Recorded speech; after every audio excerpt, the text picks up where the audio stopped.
I've got a brand new watch that's been sent out to the channel for review. It's called the RZE Ascentus GMT. I've had so many RZEs on the channel and they're very strong, they're very robust, they're made out of titanium as fun toolish watches that's meant to coincide with our lifestyles, and this thing here is no different. Now I've had this for a week. There are a couple of things that I found that I don't like personally, and I'll share that in the review, but overall a very strong and reliable watch that we've come to expect from this brand. Let's check it out.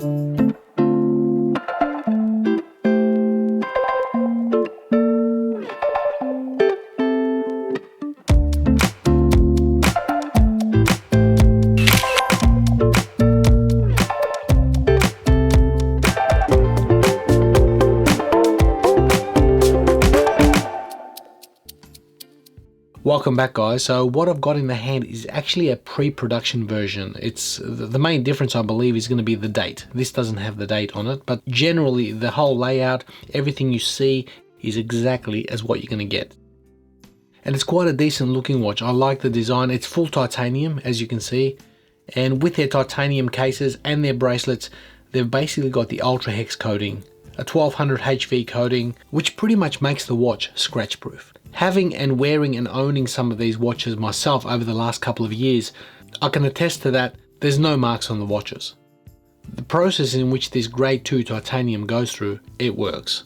Now it's an interesting watch that I've got in my hands because I think for the price that it's going to come in at and what you're getting feature wise, this is pretty good value. You see, the full retail price on this is going to come in at 549 USD.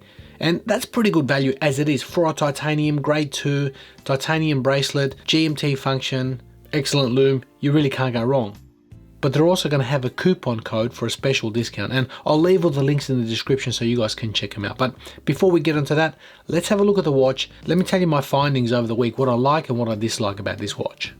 Now looking at the specs of the watch, as you can see, it's pretty much the sweet spot of many wrists. Yeah, coming in at 40mm, 46 lug to lug, that's excellent. And I measure the bezel itself at about 39.5mm.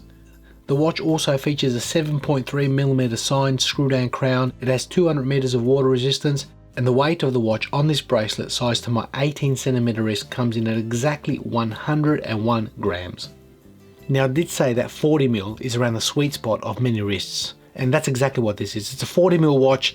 The bezel I measure at 39.5, but even so, because the case seems to sort of taper down in areas, you can grab that bezel all around, no problem. So design wise, I like what they've done.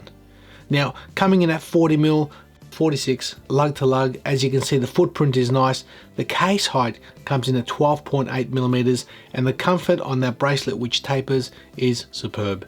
There have been a couple of little quirks with that bracelet and I'll share that, but overall the lightness, the experience has been really pleasurable on the wrist. Now the bracelet on this watch as well as the case have the Ultra Hex 1200 HV coating. So the hardness coating is on both. You're not going to scratch this. It's pretty robust, but they claim that this particular bracelet is the lightest, most comfortable bracelet that they've made. And you know what? I have to agree. It's very light. It's very comfortable, but it's not without its flaws for me. And I'll explain what that means. But first and foremost, as you can see, it's got female end links. They drop straight away, which is really nice. It tapers from 20mm all the way down to 16.7. You've got a nice clasp, fold over, and twin triggers, and about 6 micro adjustments. So usability has been great, but in saying that, it's very light. You could probably hear it. It's borderline rattly, and in achieving certain goals, in achieving a lightness factor, something that's very light and comfortable, you're also going to get this problem of rattly noise, and that's what's coming up here. Now on the wrist you can't hear that rattle, which is fine, but there is quite a bit of movement, and for me the problem that I found is that it's actually caught in some of my hairs throughout the week. So what I've gone and done, I went and got the clippers and I clipped my hairs a little bit finer just to get rid of, see, I'm Greek, so I've got a lot of hairs, guys. I've clipped them down, I've put the bracelet on, and it still caught 1 or 2 of my hairs. So ideally I think that movement is what's causing the actual bracelet to catch some of my hairs. So I just thought I'd mention that for you guys. It is comfortable, it is very lightweight, but if you're Greek, you need to shave your wrist hairs.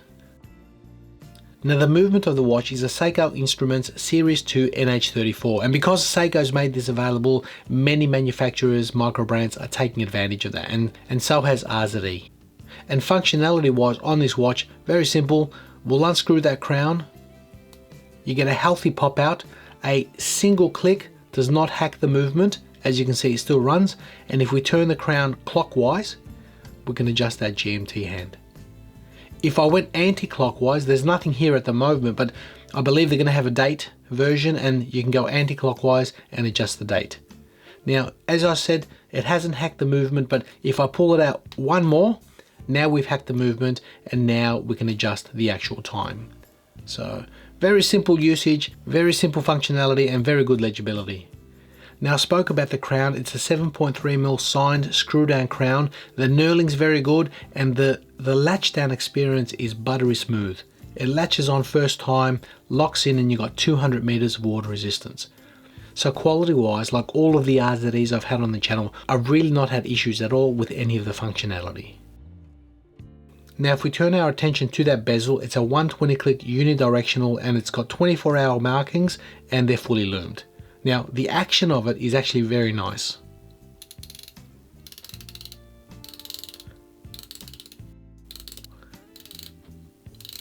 A little bit of back play, but a nice healthy movement. They pop into place and it lines up beautifully.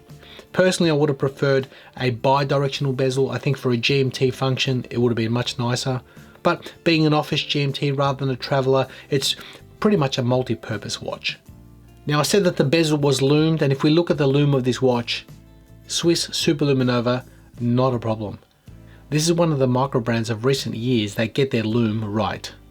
It's long lasting, legible, no qualms, cannot fault it. Lastly, looking at the crystal of this watch, it's a flat sapphire with anti-reflective, well actually it's called super anti-reflective coating. Very nice, a very clean dial experience. Again, zero issues with its functionality and quality. Now I mentioned at the start of the video that the watch is not without its flaws. There's a couple of little things that I'd like to see changed, and first and foremost, for a GMT watch, that bezel ideally should have been bi-directional. It only goes in one direction, you can't go backwards, and I don't see the reason why. You know, it's designed to be a GMT watch, so I should be able to turn it this way. No, they've opted for a unidirectional. Like I said, it's multifunctional. It's meant to cater for, you know, a couple of different uses as a GMT. If you want to use it as a diver, well, you can as well. So honestly, I would have preferred a bi-directional. That's my personal choice. Secondly, I love the bracelet as far as its comfort, its lightness, but it does, for me, catch some of my hairs. So that's a bit of a bummer because the comfort factor has been really good. I think maybe if I go a little bit tighter, if I put the actual link one closer, so it makes it a little bit tighter on the wrist, I don't get that issue. But if there's any movement on the wrist, if there's a little bit of movement because it's slightly loose, it will catch my hairs. So that's one thing that I noted throughout the week of using this watch. Probably the last negative of this watch is that slight rattle. It's not because it's cheap quality, it's not, it's actually very good quality, but because they've made it lightweight, you can't avoid that. You're going to get a rattly sound. It's part and parcel of going lightweight. But moving away from that, the positives of the watch, I think the build quality has always been great with RZE. This is no different. The loom, the legibility, that crown is fantastic as far as function, form. It's been a real good experience. The price is decent, even coming in at $549 for a titanium grade 2 watch, ultra hex coating with bracelet. That's really good value, but with the discount coupon code, you get an even better value. I think there's a lot of nice watch going on here. It's not without its small little quirks that haven't bugged me throughout the week, but again, there is no perfect watch. This is no different. So I think for a fun, affordable watch that's kicking goals in the area of quality, you really can't go wrong. They're basically planning on taking orders by around the 15th, I believe, of November, and they'll be shipping roughly on the 30th. So an interesting watch, the RZE Ascentus GMT. I hope you enjoyed that. Let me know your thoughts about this watch, what you think, if you've seen anything that I didn't see, if you've picked up something on the watch that I didn't. That's been my observations throughout the week. Solid 40mm watch, very good profile on the wrist without breaking the bank. Thanks again, guys, and we'll see you all in the next video.